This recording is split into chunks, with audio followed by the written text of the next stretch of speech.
মহাজন, আড়ত মালিক আর ব্যাপারীর চক্রে আটকে আছে ইলিশের বাজার। ৪-৫ হাত ঘুরে দাম বাড়ে প্রায় ১,০০০ টাকা। ঠকছেন জেলে ও ভোক্তা, নির্বিকার মৎস্য বিভাগ। বরিশাল সাইবার ট্রাইব্যুনালে জট খুলছে না ২৩২টি মামলার। সঠিক সময়ে আলামত ও তদন্ত প্রতিবেদন না পাওয়া এই কারণ। আইন কমিশনের হস্তক্ষেপ চান আইনজীবী। এবং কুয়াকাটা সৈকতের 0 পয়েন্ট যেন মরণ ফাঁদ। জিও টিউবের জন্য বালু তোলায় বড় বড় গর্ত। দুর্ঘটনার কবলে পর্যটকরা, ব্যবস্থার আশ্বাস পানি উন্নয়ন বোর্ডের। আমন্ত্রণ সময় সংবাদের নিয়মিত আয়োজন। বিভাগীয় সময়ে থাকছে সপ্তাহের 7 দিন ভিন্ন ভিন্ন বিভাগের সংবাদ নিয়ে। আজ থাকছে বরিশাল বিভাগ, সঙ্গে আছে আমি ওমর ইনান।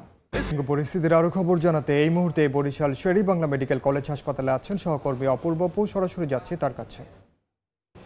প্রকোপ বরিশাল বিভাগের প্রত্যেকটা জেলাতেই ভয়াবহ আকার ধারণ করছে। গত 24 ঘন্টায় একজন রোগী মারা গেছেন এই ডেঙ্গু রোগে আক্রান্ত হয়ে, এবং নতুন করে ৭৪ জন রোগী ভর্তি হয়েছেন গত 24 ঘন্টায়। এই মুহূর্তে বরিশাল বিভাগের ৬ জেলার বিভিন্ন হাসপাতালে ২৪০ জন রোগী চিকিৎসা নিচ্ছেন। চিকিৎসকরা বারবার আহ্বান জানাচ্ছে স্বাস্থ্যবিধি মেনে চলবার জন্য, পরিষ্কার পরিচ্ছন্নতা কার্যক্রম আরও বৃদ্ধি করবার জন্য, মশক নিধন কার্যক্রম বাড়ানোর কথাও বলছেন সুধী সমাজ বা পরিবেশবাদীরা। কিন্তু বাস্তব চিত্র হচ্ছে, আমরা যখন হাসপাতালগুলোতে আসি খোদ সেই সমস্ত জায়গাতেই আমরা কিন্তু আসলে খুব এখানে যে স্বাস্থ্যকর পরিবেশ নেই সেটি স্পষ্টভাবেই একেবারে বোঝা যাচ্ছে। আমরা একটু দেখাতে চাই, এটি হচ্ছে বরিশাল শের-ই-বাংলা মেডিকেলের একটি ডেঙ্গু ওয়ার্ড। এখানকার এই ওয়ার্ডের মধ্যেই, এই রুমের মধ্যেই সব ডেঙ্গুর আক্রান্ত রোগীদেরকে রাখা হয়েছে। কারোরই কোনো মশারি নেই। বারবার আহ্বান জানানো হচ্ছে মশারি টানানোর জন্য, কিন্তু মশারি নেই। এখানকার রোগী এবং রোগীর স্বজনরা বলছে রুমটির ভিতরে প্রচণ্ড গরম এবং গাদাগাদি করে থাকতে হচ্ছে। কেউ কেউ শয্যা পাচ্ছে না, অর্থাৎ বিছানা পাচ্ছে না, বাধ্য হয়ে মেঝেতে শুয়ে থাকে। এবং এই মেঝের চিত্রটা যদি আমি আপনাদের দেখানোর চেষ্টা করব, দেখুন এই হচ্ছে গোটা এই পরিষ্কার পরিচ্ছন্নতার অবস্থা। ক্যামেরায় কতটা বোঝানো যাচ্ছে আমরা চেষ্টা করছি ক্যামেরায় বোঝানোর। ভেতরে ময়লা আবর্জনার স্তূপ গোটা এই রুমটা জুড়ে। শুধুমাত্র এই রুম নয়, প্রত্যেকটি হাসপাতালের প্রত্যেকটি রুমে রুমে কিংবা এখানকার যে বাথরুমগুলো রয়েছে প্রত্যেকটি বাথরুমেই অস্বাস্থ্যকর পরিবেশ। এখানকার রোগীর স্বজনরা বিক্ষুব্ধ প্রতিক্রিয়া জানিয়েছেন। তারা বলছেন যে কোনো স্বাস্থ্যকর পরিবেশ তো নেই, চিকিৎসকের কাছ থেকে কাঙ্ক্ষিত সেবাটি পাচ্ছে না। অন্যদিকে হাসপাতাল কর্তৃপক্ষ বলছে তাদের লোকবল সংকট। তারা যথাসাধ্য চেষ্টা করছে, কাগজে কলমে হাসপাতালটিতে ৫০০ শয্যার বেড, কিন্তু বাস্তবে এখানে রোগী থাকেন ১৮০০ থেকে ২০০০। অন্যদিকে সিটি কর্পোরেশনের সাথে কথা হয়েছে পৌর কর্তৃপক্ষের সাথে। তারা বলছেন তাদের মশক নিধন কার্যক্রম আরও জোর তৎপরতা বাড়িয়েছে, কিন্তু কার্যত লাফিয়ে লাফিয়ে বাড়ছে ডেঙ্গুতে আক্রান্তের সংখ্যা। স্বাস্থ্য বিভাগ থেকে বলছে, তারা পরামর্শ দিচ্ছে, তাগিদ দিচ্ছে, দ্রুততম সময়ের ভিতরে গোটা পরিস্থিতি যদি নিয়ন্ত্রণ না আনা যায় তাহলে কিন্তু এই সংক্রমণ আরও ভয়াবহ আকার ধারণ করবে। বরিশাল থেকে আমার কাছে ডেঙ্গুর আপাতত এতটুকুই খবর ছিল। সরাসরি যুক্ত ছিলাম বরিশালের শের-ই-বাংলা মেডিকেল কলেজ হাসপাতালে। ইলিশ শিকারের পর ৪-৫ হাত বদল হয়ে আসে ভোক্তার ঘরে। প্রতিটি স্তরেই মূল্য সংযোজন হয়ে কেজিতে দাম বেড়ে যায় ৫০০ থেকে ৬০০ টাকা পর্যন্ত। মধ্যস্বত্ব ভোগীদের লাভের অঙ্ক যোগ হতে হতে গরিব ও মধ্যবিত্ত ভোক্তাদের ধরাছোঁয়ার বাইরে চলে যাচ্ছে ইলিশ। অভিযোগ রয়েছে ইলিশ শিকার ও বাজারজাতে তদারকি সংস্থার দুর্বলতার কারণেই দিন দিন শক্তিশালী হয়ে উঠছে সিন্ডিকেট। উৎপল দেবনাথের ছবিতে নাসির উদ্দিন লিটনের রিপোর্ট। ভোলা সদরের তুলাতুলি ঘাটের রুবেল মাঝির ট্রলারের ৫ মাঝি মাল্লা উত্তাল মেঘনায় প্রায় ৬ ঘন্টা জাল টেনে ৪ হালি ঝাটকা নিয়ে ঘাটে ফেরেন। ওই মাছ ধরতে খাবার ও জ্বালানি তেল সহ খরচ হয় প্রায় ২,০০০ টাকা। দাদন নেয়া মহাজনের আড়তে আনার পর প্রকাশ্যে নিলামে বিক্রি হয় ৩,৪০০ টাকায়। আড়ত মালিক ও ব্যাপারীর ২০ ভাগ কমিশন বাদে ২,৮৬০ টাকা হাতে পান জেলেরা। চা পানির পয়সা হয়েছে আর কি, সংসার খরচ তো আর ৮০০ টাকা দিয়ে হয় না ৫ জন মানুষের। মাত্র ৫ কিলোমিটার দূরে জেলা সদরের মাছ বাজারে আনার পরই বিক্রির জন্য নিয়ম পরিবর্তন হয়ে যায়। খুচরা ব্যাপারীরা ওইসব ইলিশ বিক্রি করেন কেজি দরে। মাত্র ২ থেকে ৩ ঘন্টার ব্যবধানে হালিপতি ইলিশের দাম বেড়ে যায় ৩ থেকে ৪০০ টাকা। আধা কেজি ওজনের মাছ হয়েছে গিয়া এখন 1200 টাকা কেজি হয়ে গেছে। আমরা এখান থেকে একটা মাল কিনি পারলাম 1000 টাকা, বেশি 1100 টাকা। জেলেরা বলছেন ঘাট থেকে রাজধানী ঢাকা সহ দেশের উত্তরাঞ্চলের গ্রাহকদের হাতে পৌঁছাতে 4 থেকে 5 বার হাত বদল হয় ইলিশ। প্রতিটি স্তরেই দাম যোগ হয়ে কেজিতে দাম বেড়ে যায় 500 থেকে 600 টাকা পর্যন্ত। এর সঙ্গে যুক্ত হয় সংরক্ষণের বরফ, প্যাকেজিং ও পরিবহন খরচ। ঘাট থেকে রাজধানী ইলিশের দরদাম সম্পূর্ণ নিয়ন্ত্রণ করে আড়ত মালিক ও ব্যাপারীদের বিশাল সিন্ডিকেট। এদিকে রপ্তানি বন্ধ থাকলেও সারা বছরই চোরাই পথে ভারতে ইলিশ পাচারের অভিযোগও রয়েছে। এছাড়া জেলেদের মতো পাইকাররাও মোকামের মহাজনদের দাদনের জালে আবদ্ধ। মাছগুলো গেলে ওখানে সিন্ডিকেট করে মাছগুলো স্টকে রাখে। যখন আমার এখান থেকে মাছ না যায় তখন ওই মাছগুলো বাইর করে বেশি চড়া দামে বেচা কিনা করে। এখানে কারা কারা জড়িত এবং কোন কোন চেইনে কোন কোন মধ্যস্বত্বভোগীর কাছে কয়বার যায় এবং কত হাত বদল হয়, এটার জন্য ইতিমধ্যে একটা কমিটি কাজ করছে। দেশের উৎপাদিত মোট ইলিশের 34 ভাগ ধরা পড়ে ভোলার মেঘনা ও তেঁতুলিয়া নদীতে। নাসির উদ্দিন লিটন, সময় সংবাদ, ভোলা। বিভাগীয় সময় আরও থাকছে। মহাসড়ক দখল করে পার্ক, প্রায়ই ঘটে দুর্ঘটনা। বরিশালের সাবেক সিটি মেয়র সাদিক আব্দুল্লাহর বিরুদ্ধে অভিযোগ, ব্যবস্থা নেবে সড়ক ও জনপদ বিভাগ। বরিশালের আদালত পরিদর্শন করেছেন প্রধান বিচারপতি ডক্টর সৈয়দ রেফাত আহমেদ। বরিশাল সফরের অংশ হিসেবে আজ সকাল 9টার দিকে জেলা ও দায়রা জজ আদালত পরিদর্শন করেন প্রধান বিচারপতি। এ সময় বিচারকরা তাকে ফুল দিয়ে অভ্যর্থনা জানান। পরে আদালত প্রাঙ্গণে তিনি একটি কাঠ গোলাপের চারা রোপণ করেন। সন্ধ্যায় বরিশাল জেলা আইনজীবী সমিতির পক্ষ থেকে প্রধান বিচারপতি ডক্টর সৈয়দ রেফাত আহমেদকে সংবর্ধনা দেয়া হবে।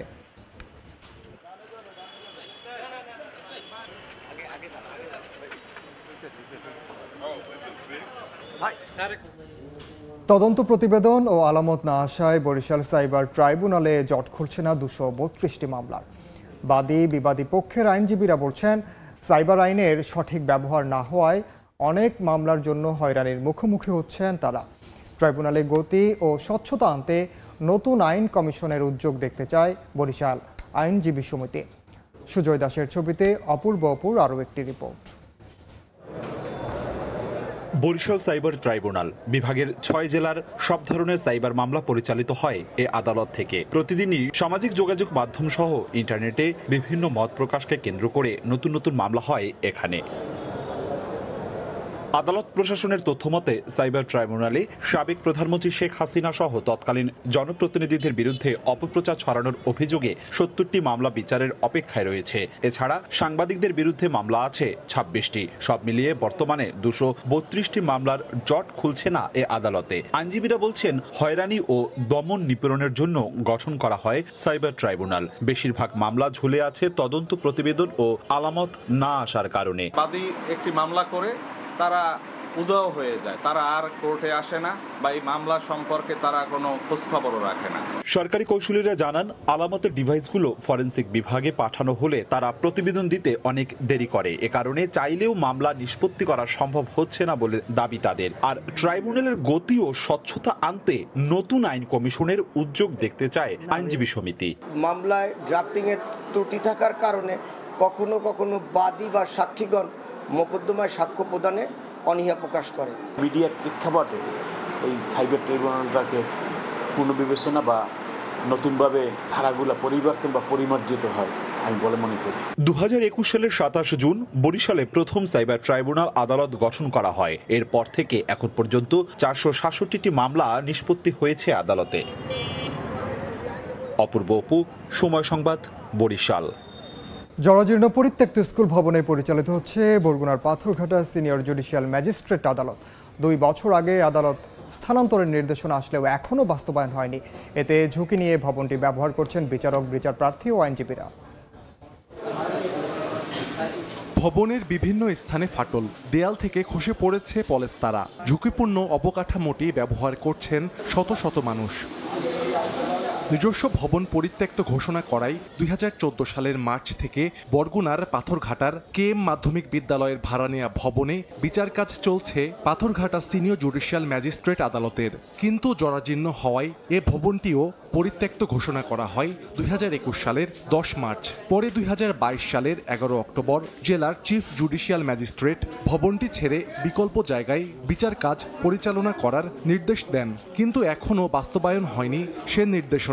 ঝুঁকি নিয়ে ভবনটি ব্যবহার করছেন বিচারক, আইনজীবী ও বিচার প্রার্থীরা।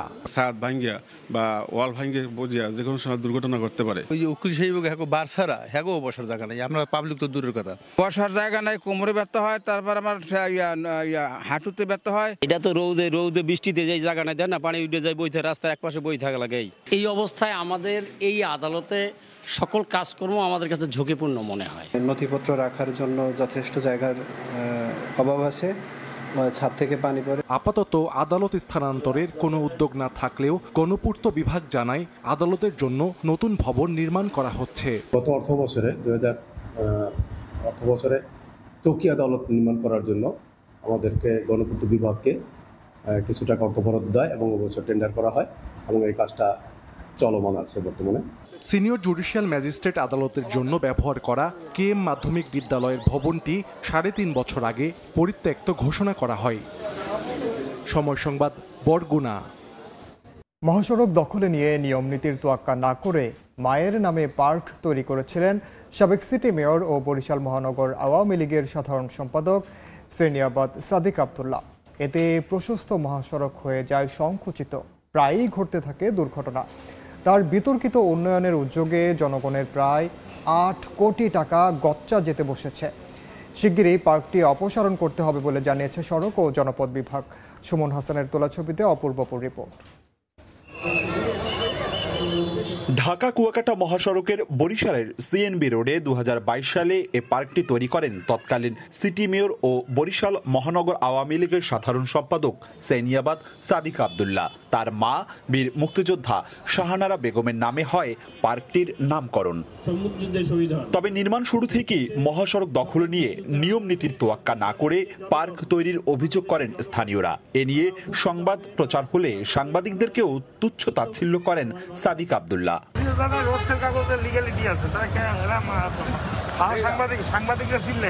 ভয়ে তটস্থ থেকে তার সামনে কেউ কথা বলার সাহস পেতেন না। তবে নির্মাণের পর প্রশস্ত এ সড়কটি হয়ে যায় সংকুচিত। এ কারণে প্রায়ই ঘটতে থাকে ছোট বড় দুর্ঘটনা। পার্কটা এখানে নির্মাণ হওয়ার কারণে রাস্তাটা সংকীর্ণ হয়ে গিয়েছে। প্রতি মাসেই 2-4টা দুর্ঘটনা আমরা দেখতে পাই। ফ্যামিলি নিয়ে আসলে দেখা গেছে আতঙ্কের ভিতরে থাকি যে এই পার্কের এদিকে যাব কি যাব না। বরিশাল গণমানুষের একটাই দাবি যে পার্কটা যে কোনো একটা খোলা জায়গায় বা বড় একটা জায়গায় নেওয়া হোক। সিটি কর্পোরেশনের তথ্য মতে নগরবাসীর কাছ থেকে আদায় করা রাজস্ব থেকে প্রায় 6.25 কোটি টাকা ব্যয়ে পার্কটি নির্মাণ করা হয়। 5 আগস্ট ছাত্র জনতা গণ অভ্যুত্থানে বিক্ষুব্ধরা ভাঙচুর চালায় সেখানে। এটি সংস্কার কিংবা অপসারণে খরচ হবে আরও 2 থেকে প্রায় 3 কোটি টাকা। তবে ক্যামেরার সামনে কথা বলতে রাজি হননি নগর ভবনের কেউ। সড়ক ও জনপথ বিভাগ বলছে রাস্তা দখল করে নিয়ম বহির্ভূতভাবে তৈরি করা পার্কটি ভাঙতে হবে। ঢাকা বরিশাল মহাসড়কের 4 লেনের জন্য বাধা এটি। এটা যেহেতু রাস্তার প্রতিবন্ধকতা সৃষ্টি করে, আমরা সব ধরনের কোনো ধরনের যদি লিমিটেশন না থাকে আমরা এটা ভাঙার ব্যবস্থা নেব। 2022 সালের 8 ডিসেম্বর বরিশাল হানাদার মুক্ত দিবসে পার্কটি সবার জন্য উন্মুক্ত করা হয়। অপূর্ব অপু, সময় সংবাদ, বরিশাল। বিভাগীয় সময় আরও থাকছে। ভাঙা ঘাটে নেই যাত্রী ছাউনি ও শৌচাগার, লাখ লাখ টাকা ইজারা নিলেও নেই ন্যূনতম সেবা। ঝালকাঠি পৌরসভার সাতক্ষীয়া ঘাটে ভোগান্তি। পল্লী বিদ্যুতায়ন বোর্ড ও পল্লী বিদ্যুৎ সমিতির মধ্যে বৈষম্য দূর করার দাবিতে বরগুনায় মানববন্ধন হয়েছে। সকালে বরগুনা প্রেস ক্লাবের সামনে কর্মসূচিতে অংশ নেন পল্লী বিদ্যুৎ সমিতির কর্মকর্তা ও কর্মচারীরা। এ সময় তারা জানান, 2টি প্রতিষ্ঠান আলাদা চাকরি বিধি দ্বারা পরিচালিত হওয়ায় বিদ্যুৎ সরবরাহ ব্যাহত হচ্ছে। এতে ভোগান্তিতে পড়ছেন গ্রাহকরা। শিগগিরই চুক্তিভিত্তিক নিয়োগপ্রাপ্ত সব কর্মকর্তা ও কর্মচারীকে নিয়মিত করার পাশাপাশি অভিন্ন সার্ভিস কোড বাস্তবায়নের দাবি জানান তারা। বাল্যবিবাহে বিশ্বে 8ম আর দক্ষিণ এশিয়ায় শীর্ষে বাংলাদেশ। আর চলতি বছরের আগস্ট নাগাদ ধর্ষণের শিকার হয়েছে 224 জন কন্যা শিশু। হত্যা করা হয়েছে 81 জনকে। অধিকার কর্মীরা বলছেন, কন্যা শিশুদের সুরক্ষায় মানসিকতার পরিবর্তন ঘটাতে হবে, বাড়াতে হবে সচেতনতা। মার্জিয়া মুমুর রিপোর্ট, ছবি তুলেছেন আল মামুন।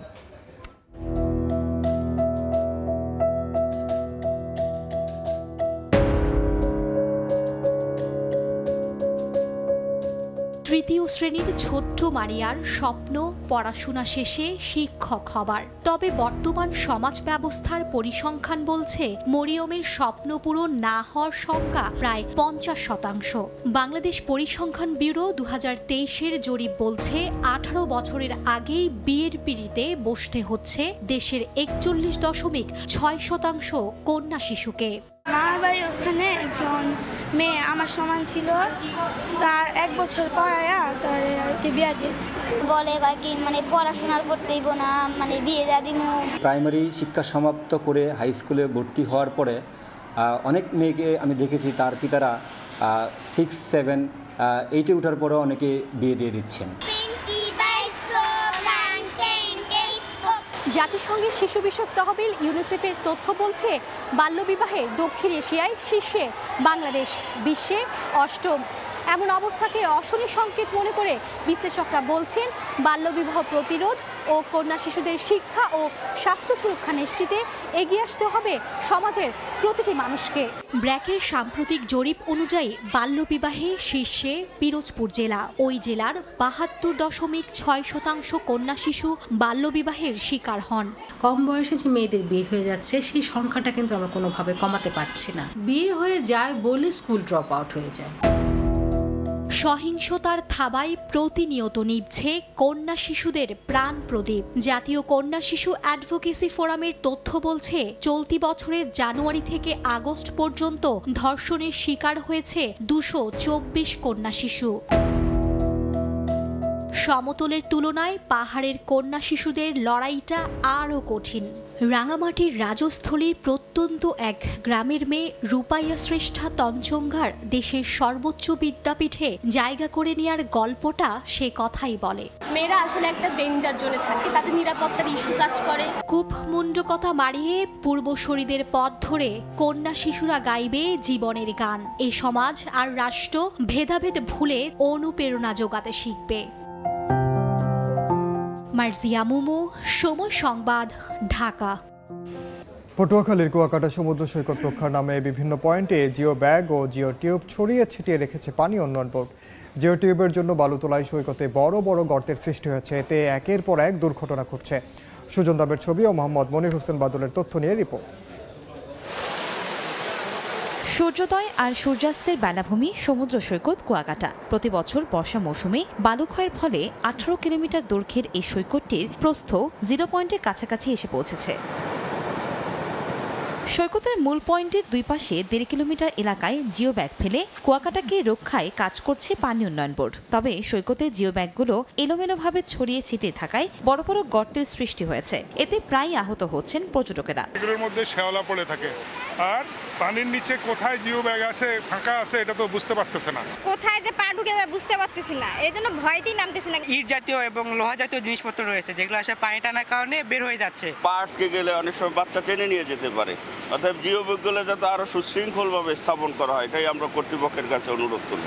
সৈকত রক্ষায় প্রকল্প হাতে নেওয়া হয়েছে বলে জানান নির্বাহী প্রকৌশলী। জিও ব্যাগ বা আপনাদের জিও টিউবের ফলে পানির সংস্পর্শে আসলে সেখানে শ্যাওলা হওয়ার সম্ভাবনা আছে বা তৈরি হয়, এবং যেহেতু এখানে মানুষজন ওঠানামা করে, তাহলে সেখানে একটা অ্যাক্সিডেন্ট বা দুর্ঘটনা ঘটার সম্ভাবনা থাকে।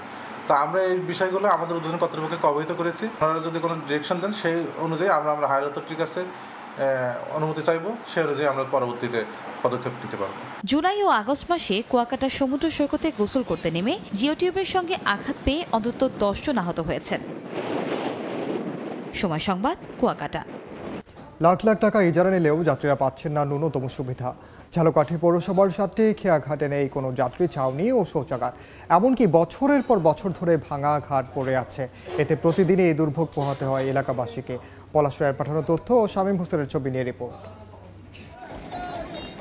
সুগন্ধা ও বাসুডা নদীর তীরে ঝালকাঠি পৌরসভা। নদী দুটি পার হয়ে পৌর এলাকা যাতায়াত করতে পুরাতন কলেজ, বদ্ধভূমি খেয়াঘাট, রকেট ঘাট, লঞ্চ ঘাট, কাঠপট্টি ট্রলার ঘাট, অতুল মাঝির খেয়া ও বাদামতলা ঘাটে খেয়া পারাপার করে।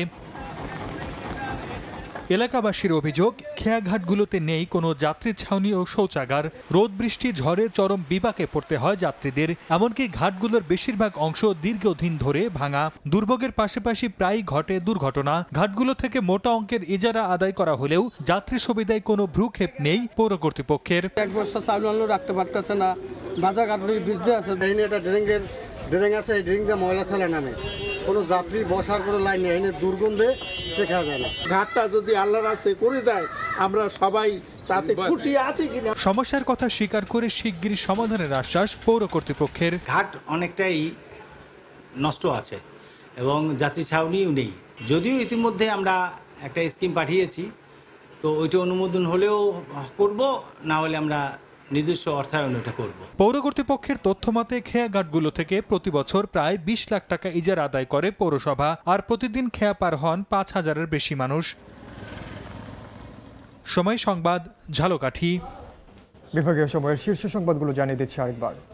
মহাজন, আড়ত মালিক আর ব্যাপারীর চক্রে আটকে আছে ইলিশের বাজার। 4-5 হাত ঘুরে দাম বাড়ে প্রায় 1000 টাকা। ঠকছেন জেলে ও ভোক্তা, নির্বিকার মৎস্য বিভাগ। এবং বরিশাল সাইবার ট্রাইব্যুনালে জট খুলছে না 232টি মামলার। সঠিক সময়ে আলামত ও তদন্ত প্রতিবেদন না পাওয়াই কারণ। আইন কমিশনের হস্তক্ষেপ চান আইনজীবী।